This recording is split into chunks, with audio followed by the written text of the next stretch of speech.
देश में बढ़ते वैश्विक ऊर्जा संकट और ईंधन की खपत को देखते हुए प्रधानमंत्री नरेंद्र मोदी ने एक बड़ा प्रशासनिक और प्रतीकात्मक कदम उठाया है।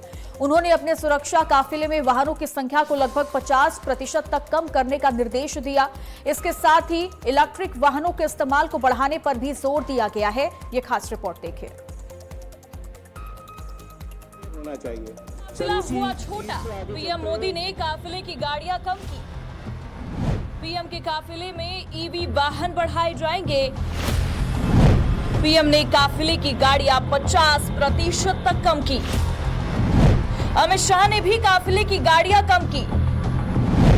काफिले में ईवी वाहन बढ़ाए, नए वाहन ना खरीदे।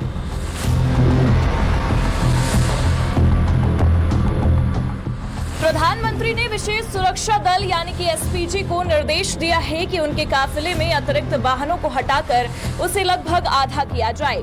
इसका उद्देश्य सरकारी संसाधनों की बचत और सादगी को बढ़ावा देना बताया जा रहा है। प्रधानमंत्री ने काफिले में इलेक्ट्रिक वाहनों यानी कि ईवी के इस्तेमाल को बढ़ाने की भी इच्छा जताई है, ताकि ईंधन की खपत को कम किया जा सके और पर्यावरणीय संतुलन को बढ़ावा मिले। ये कदम ऐसे समय में आया है जब वैश्विक स्तर पर ऊर्जा संकट और ईंधन की कीमतों पर दबाव देखा जा रहा है। हालांकि सुरक्षा व्यवस्था में किसी भी तरह की कटौती नहीं की गई है और एसपीजी प्रोटोकॉल के अनुसार सभी जरूरी सुरक्षा वाहन पहले की तरह मौजूद रहेंगे।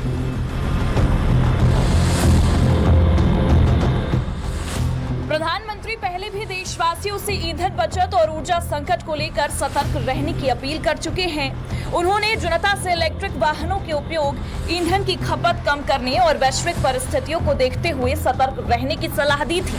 अब उसी नीति का उदाहरण वो खुद अपने काफिले में बदलाव करके पेश कर रहे हैं। इस फैसले को केवल प्रधानमंत्री तक सीमित नहीं रखा गया है, बल्कि इसे अन्य मंत्रियों और राज्यों के लिए भी एक संदेश के रूप में देखा जा रहा है। गृह मंत्री अमित शाह ने भी अपने काफिले में शामिल गाड़ियों की संख्या कम कर दी है। इसके साथ ही उत्तर प्रदेश के मुख्यमंत्री योगी आदित्यनाथ भी अपने काफिले में शामिल गाड़ियों की संख्या कम करने का निर्णय लेते नजर आए।